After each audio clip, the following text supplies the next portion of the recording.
আচ্ছা, আমি যদি বলি ভার্বের কটা ফর্ম, তখন বেশিরভাগ লোকেই বলবে যে ভার্বের ৩টা ফর্ম। কি, কি? একটা হচ্ছে বেস ফর্ম যেটাকে প্রেজেন্ট ফর্মও বলে, যেমন হচ্ছে ডু। আরেকটা হচ্ছে পাস্ট ফর্ম, সেটা হচ্ছে ডিড। আর আরেকটা হচ্ছে পাস্ট পার্টিসিপেল ফর্ম, যেটা হচ্ছে ডান। কিন্তু ভার্বের অ্যাকচুয়ালি 5টা ফর্ম আছে। এই 3টে ছাড়াও আরো 2টা ফর্ম আছে। কি কি? একটা হচ্ছে প্রেজেন্ট পার্টিসিপেল ফর্ম, যেটাকে ভি4 বা ভার্বের 4 নাম্বার রূপ বলা হয়। সেটা কি? সেটা হচ্ছে ডুইং। মানে ভার্বের বেস ফর্মের সঙ্গে যখন আইএনজি যুক্ত করে দেওয়া হয়, তখন ভি4 মানে প্রেজেন্ট পার্টিসিপেল রূপটা তৈরি হয়ে যায়। আরেকটা হচ্ছে 5 নাম্বার ফর্ম, সেটা কি? না, সেইটা হচ্ছে third person singular number present.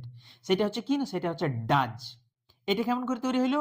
না, মেন ভার্বের সঙ্গে মানে বেস ফর্মের সঙ্গে এস বা ইএস যখন আমরা যুক্ত করে দিই, তখন ভি5 মানে ভার্বের 5 নাম্বার রূপ, যেটা হচ্ছে third person singular number present, এই ফর্মটা তৈরি হয়ে যায়।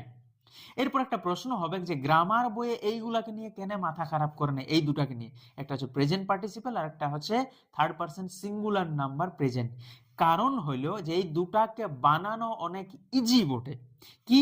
না, বেস ফর্মের সঙ্গে আইএনজি যুক্ত করে দিলেই ভার্বের 4 নাম্বার রূপ মানে প্রেজেন্ট পার্টিসিপল তৈরি হয়ে যাবে।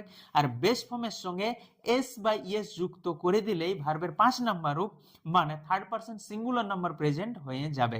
সেই জন্য এই দুটাকে নিয়ে গ্রামার বই অত মাথা খারাপ করে নাই, কিন্তু আমাদেরকে জানতে হবে, সেই জন্য হালকা করে আমি বলে দিলি।